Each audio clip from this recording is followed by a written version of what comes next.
नमस्कार दोस्तों, आप सभी का एक बार फिर से स्वागत है हमारे YouTube channel tour guide with Negi ji में। दोस्तों आज मैं आपको लेकर चलूंगा दिल्ली के ताजमहल में और बताऊंगा यहाँ पे घूमने की कंप्लीट डिटेल्स। क्या बोला तूने? दोस्तों अब आप सोच रहे होंगे कि दिल्ली में ताजमहल कहाँ से आ गया। ताजमहल तो आगरा में है, लेकिन दोस्तों दिल्ली में स्थित है हुमायूं का मकबरा, जो कि देखने में हूबहू ताजमहल जैसा ही दिखता है और ताजमहल का निर्माण भी इसी को देखते हुए किया गया था, इसलिए इसे दिल्ली का ताजमहल भी कहते हैं। आज मैं आपको लेकर चलूंगा दिल्ली के इस प्रसिद्ध हुमायूं के मकबरे में और बताऊंगा यहाँ का इतिहास, यहाँ कैसे पहुंच सकते हैं और यहाँ पर कब आना सही रहेगा। इसलिए बने रहिए वीडियो में लास्ट तक और घूमिए इस शानदार इमारत में। दोस्तों हुमायूं के मकबरे में आने के लिए सबसे पहले आपको आना होगा दिल्ली, जो कि देश की राजधानी है और देश के हर बड़े शहर से जुड़ी है। यहाँ आप बस से आ सकते हैं, ट्रेन से आ सकते हैं और फ्लाइट से आ सकते हैं। किसी भी तरह से आप यहाँ पर पहुंच सकते हैं। और दिल्ली से हुमायूं के मकबरे तक आने के लिए सबसे अच्छा साधन रहेगा मेट्रो का। यहाँ पहुंचने के लिए जो सबसे नजदीकी मेट्रो स्टेशन है वो जंगपुरा है और जंगपुरा पहुंचकर आपको 20 रुपए का ऑटो लेना है और ऑटो लेकर आप पहुंच जाएंगे हुमायूं टॉम्ब में।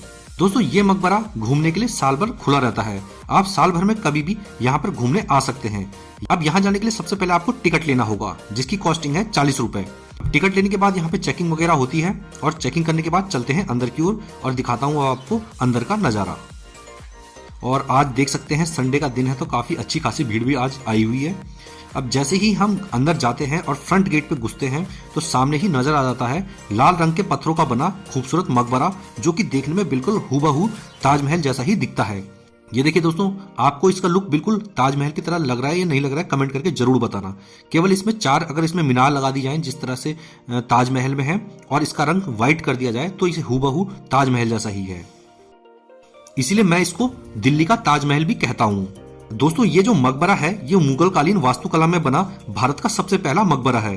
दोस्तों ये मकबरा मुगल सम्राट हुमायूं की पत्नी हाजी बेगम ने हुमायूं की याद में बनवाया था। अपने शानदार डिजाइन और वास्तुकला के कारण 1993 में इसे यूनेस्को की विश्व विरासत सूची में भी शामिल किया गया है। इस मकबरे का निर्माण हुमायूं की मृत्यु के 9 साल बाद 1565 में शुरू हुआ था और 1572 में ये बनकर पूरी तरह से तैयार हो गया। इसके डिजाइन की अगर बात की जाए तो ये संरचना इस्लामिक और फारसी वास्तुकला का मिला जुला रूप है। इस मकबरे में हुमायूं के अलावा उनके कुछ खास लोगों की भी कब्रें हैं। इस मकबरे के निर्माण के लिए फारसी वास्तुकार मीरक मिर्जा गयास को बुलाया गया था। उन्हीं की देखरेख में इस मकबरे का निर्माण हुआ। और दोस्तों इसी मकबरे की खूबसूरती को देखकर शाहजहां ने अपनी सबसे प्यारी बेगम मुमताज के लिए भी ऐसा ही खूबसूरत बनाने की सोची थी और इसी को देखकर मुमताज के लिए ऐसा ही सफेद संगमरमर का ताजमहल बनवाया गया, जो कि आगरा में है। और ताजमहल को तो आज पूरी दुनिया ही जानती है, क्योंकि ये दुनिया के 7 अजूबों में से भी एक है और दुनिया की एक खूबसूरत इमारत है। इस मकबरे के सेंटर में हुमायूं की कब्र है। इसके अलावा आसपास उनके सेनापति और बीवी, इन सब की भी कब्र इसी हुमायूं टॉम्ब के अंदर है। और दोस्तों जब आप आएंगे और यहाँ पे इसको देखेंगे तो इसको देखकर तो ऐसा लगता है मानो ताजमहल पे किसी ने लाल रंग कर दिया हो। दोनों ही इमारतें बिल्कुल हूबहू एक जैसी दिखती हैं।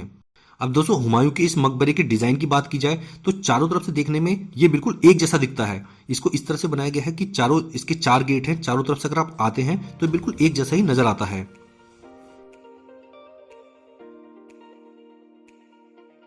दोस्तों दिल्ली के अंदर घूमने की ये एक सबसे अच्छी जगह है और जिन्हें ऐतिहासिक जगहें देखने का शौक है उनके लिए ये जगह बहुत ही खास है। दोस्तों इस पूरे इलाके में हुमायूं के मकबरे के अलावा उनके कुछ खास लोगों की भी कब्रें हैं, जैसे ईसा खां का मकबरा, एक मस्जिद है, अरब सराय है, अशरफ वाला मकबरा है, बू हलीमा का मकबरा है, शाही नाई का मकबरा है, हुमायूं की पत्नियों के मकबरे हैं, माँ का मकबरा है और दारा सिको का भी मकबरा है। और यहाँ की जितनी भी इमारतें हैं इन सब पर आपको मुगल कालीन वास्तुकला का सुंदर रंग दिखाई देगा। और अब आपको लेकर चलते हैं यहाँ पे शाही नाई के मकबरे में। ये जो सामने एक छोटा सा मकबरा नजर आ रहा है, ये है शाही नाई का मकबरा, जो राजा महाराजाओं का नाई हुआ करता था उनका नाई का भी यहाँ पे मकबरा बनाया हुआ है, जो कि काफ़ी खूबसूरत रहा होगा। अब तो कंडीशन काफ़ी ख़राब हो चुकी है, लेकिन पहले के समय में जब बनाया गया होगा तो काफ़ी खूबसूरत ये भी रहा होगा। और इसके अंदर आप देख सकते हैं 2-3 कब्रें यहाँ पे भी हैं। इस चीज़ से ये भी पता चलता है कि इनके नाइयों का भी काफ़ी सम्मान रहा था, इसी वजह से उनकी भी अलग सी कब्रें बनाई गई हैं, क्योंकि जो राजा महाराजा के खास लोग होते थे उन्हीं की कब्रें इस पूरे हुमायूं टॉम्ब के अंदर हैं। अब चलते हैं एक और मकबरे की तरफ, जो है ईसा खां का मकबरा। दोस्तों यहाँ पे इसके बारे में डिटेल लिखी हुई है कि ये शेरशाह सूरी के दरबार में एक खास आदमी थे और उन्हीं की याद में यहाँ पर एक खूबसूरत इनका टॉम बनाया गया है, एक मकबरा बनाया गया है जिसे ईसा खां का मकबरा कहा जाता है।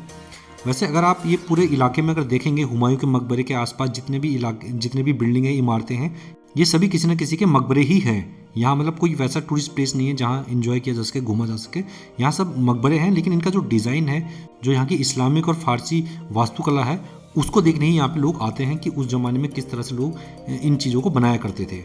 और देख सकते हैं ईसा खां का मकबरा भी यहाँ की एक खूबसूरत इमारत है और इसको भी काफ़ी अच्छे से सजाया गया है। इसके अंदर भी ईसा खां की कब्र रखी हुई है, अभी दिखाते हूँ आपको।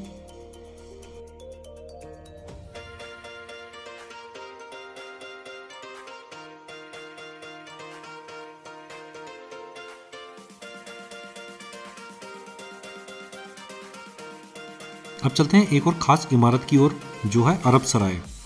ये जो इलाका है, ये जो जगह है, इसे अरब सराय कहते हैं। ये अरब के लोगों के रहने ठहरने की व्यवस्थाएं यहाँ पे हुआ करती थी और काफ़ी तो अब ये खंडर बन चुका है, काफ़ी चीज़ें यहाँ पे टूट गई हैं, लेकिन अभी भी काफ़ी कुछ यहाँ पे बचा है। यानी एक यहाँ पे मस्जिद है, रहने के कुछ इनके घर छोटे छोटे वो हुआ करते थे, वो हैं, बाग बगीचा है, ये सब अभी यहाँ पे है और कुछ खंडर हो गया और कुछ अभी भी ठीक ठाक हालत में है।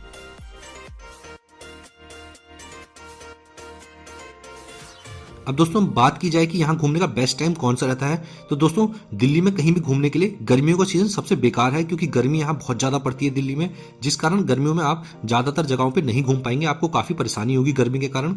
इसलिए अच्छा रहेगा कि आप सर्दी और बरसात के समय में आए, जिस समय धूप थोड़ा कम होती है, गर्मी थोड़ा कम होती है, वो समय यहाँ घूमने के लिए बेस्ट रहेगा।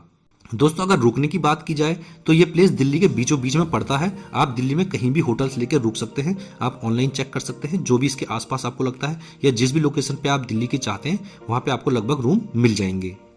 तो दोस्तों इस खूबसूरत इमारत में घूमकर आपको कैसा लगा हमें कमेंट करके जरूर बताना। हमारे वीडियो अच्छा लगा हो तो वीडियो को लाइक और हमारे चैनल को सब्सक्राइब करना बिल्कुल ना भूलें। दोस्तों वीडियो में लास्ट तक बने रहने के लिए धन्यवाद। जय हिंद।